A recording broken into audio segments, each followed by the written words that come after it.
What will happen to Sean Grayson in prison, the disgraced piece of shit officer who killed Sonya Massey in cold blood in her own house when she was the one that called 911 for a prowler? I mean, his life is over. Torture is coming his way. Just like the officer who was involved with the George Floyd killing was stabbed 23 times in a federal protective custody unit, this is beyond anything that we've seen on TV. This is cold-blooded murder. In fact, he only got second-degree murder. Watch this.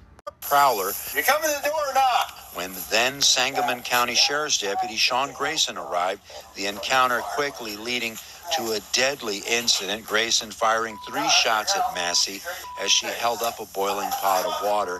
Grayson, according to... As we can see right there, Grayson is a coward of all cowards. And not only did he kill her, he stopped her from getting medical aid as fast as possible. He even asked his partner to turn off his body cam. They said it wasn't premeditated. See, what people don't know is COs, correctional officers, hate cops. And cops hate correctional officers. There's always been this hatred.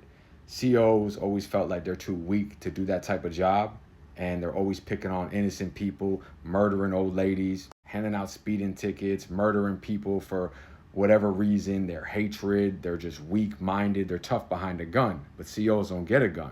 And cops always said, oh, they're too stupid to get the same job. And it's always been a back and forth type of thing. So you'll never see COs with the thin blue line and vice versa. And the thing about COs is a lot of them are from the same neighborhoods and cities where these cops are killing these innocent people.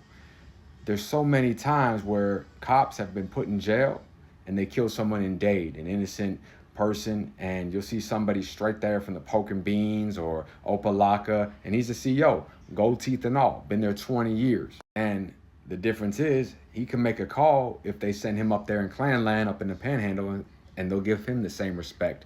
And that's how COs work together, just like those piece of shit officers. And COs are no better. Don't get it twisted. They just don't have guns, so they beat inmates to death, poison inmates. You know, they hire us. It's just they control that world. There is no outside until things get so bad, but it takes decades and decades and decades. See what they did to Brooks, and you know, they take calls from the inmates. And I know people are like, that doesn't make sense, but the inside runs the outside. COs see the power that some of these organizations hold, knowing that they have soldiers everywhere they go, and you learn every single thing about an officer. And on top of it, some of the officers just want to make money and lived in those same neighborhoods, so they just do what they have to do. And he went in there because she called the police and immediately escalated the situation. He's a bully. You know he's racist, scumbag, piece of shit. And when you talk about white organizations in prison, they're not ever really like sitting there trying to be cultural, this, that. No. Enemy of my enemy is my friend in prison. So say the Southsiders are going through it here with this organization. So, you know, the AB will link up with this organization or whatever white organization it may be. It's about power, respect, dope, and money. And whatever goes into prison is always worth 10 times more. When an officer does one thing, whether bring a phone in, it doesn't matter. Whatever he does, he's owned now. However, when it comes to the police, everyone in the prison system hates them. You look at anybody's case files, probably the only people that like police in prison are pedophiles and all chomos, because they let them go on and on and on because they're all in the same little crew. But the COs hate them, and you know who runs the show in there, the organization. So the COs are going to 100% torture them. And you might see somebody come home and say, he had no problems. Oh, I guarantee he's been poisoned, injected with some shit that he'll find out he has 10 years later, slashed across the face. You don't know if he's been completely taken advantage of, humiliated. But imagine living day to day where every single person hates you.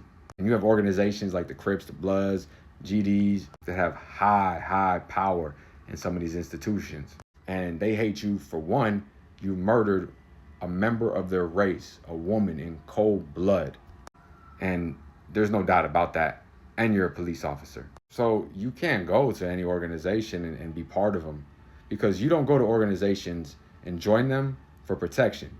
If you want to join an organization, you have to stab somebody, put in work, do whatever it is. There is no, that's your life now. And then get on the streets, do hits for them, whatever it takes, hits on officers or find officers, make the moves with them, but you have to benefit for life. So the ones that get protection from them are extorted. But the laws are, you can't take protection money from chomos, police, rats, no goods. But one game they like to do is, until they can get to them, as I say, time it doesn't exist, only opportunity, is find their family out there. I know you say, he had nothing to do with it. Listen, if you support someone that did something heinous, you are just as evil as them. Put it like this. If somebody you knew was a pedophile, would you still be friends with them? And if somebody you knew was a pedophile and you stopped hanging out with them and your friends still supported them, would you be friends with that person? It's the same mindset, but in intensity, because of the amount of pressure that's put on this family. So it's like, listen, pay us and he'll be all right. And they're not doing that because they're going to protect him. They're just going to drain them dry and keep sending messages and showing him, mentally torturing, to let him know 100% this is what's going on the outside. And who are you going to write?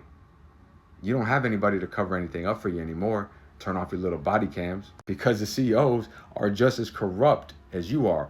The only difference is they kill grown men every day in the male institutions. Obviously, we know some of the horrendous, just evil shit they do to women in their institutions as well. But the difference is that they got their own shit to cover up. The gladiator fights, the dope, the cell phones, the murder, the extortion, the embezzlements. Last thing they need is an officer in there running his mouth. So just like the dude with George Floyd got stabbed 23 times, the other dude got his eyeball knocked out of his face, the serial killer cop and rapist got stabbed to death in a Florida prison. CEOs make it real easy for those doors to accidentally open. And like I say, when the media disappears, like, look at this picture. This is what they want you to think he looks like, right? Nah, I didn't see that picture. I saw this big old steroid-looking motherfucker roll up on a house. This is what I tell you. The victims are the criminals. They come there and they escalate problems. They make you feel like you're being questioned. And then you finally just like, what the fuck, man? You get so frustrated because I called y'all for help, a prowler, basically a fucking sex offender, a creeper, that you start to act like off. I did it. You know, you saw them come take me away with a SWAT team because I called about a child that I think has been abused and I know has been abused. But it exposed the police misdoing, their corruption, what they're hiding. And the only reason, after they smashed my cameras and put that gun to my head, was because of who was there and there was witnesses.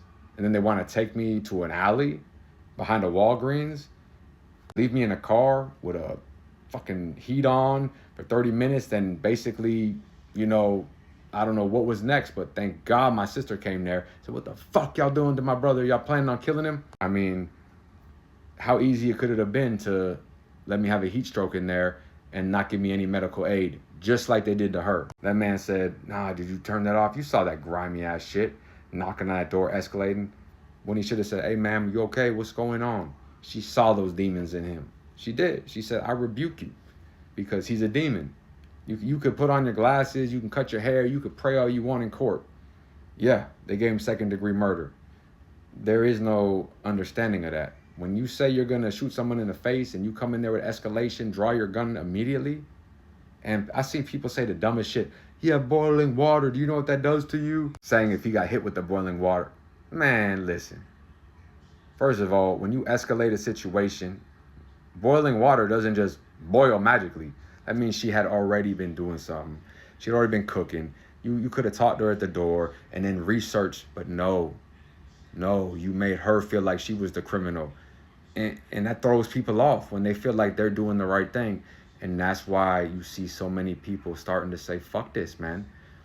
You can't even protect your own children. You can't call any of these agencies anymore. You can't even call 911 to say there's a prowler in the house. A cop does that, they get second-degree murder in 20 years. I do that, I'm getting a needle in my arm on death row. What they did in the previous video, taking pictures of that lady naked like that, those are sex predators. They just got fired. Lieutenants, corporals. He's gonna suffer, be poisoned, extorted, and just break down because he's weak. There's no guns in prison. None at all. Hand-to-hand combat, knife in your gut. Stay out, stay free, and rest in peace.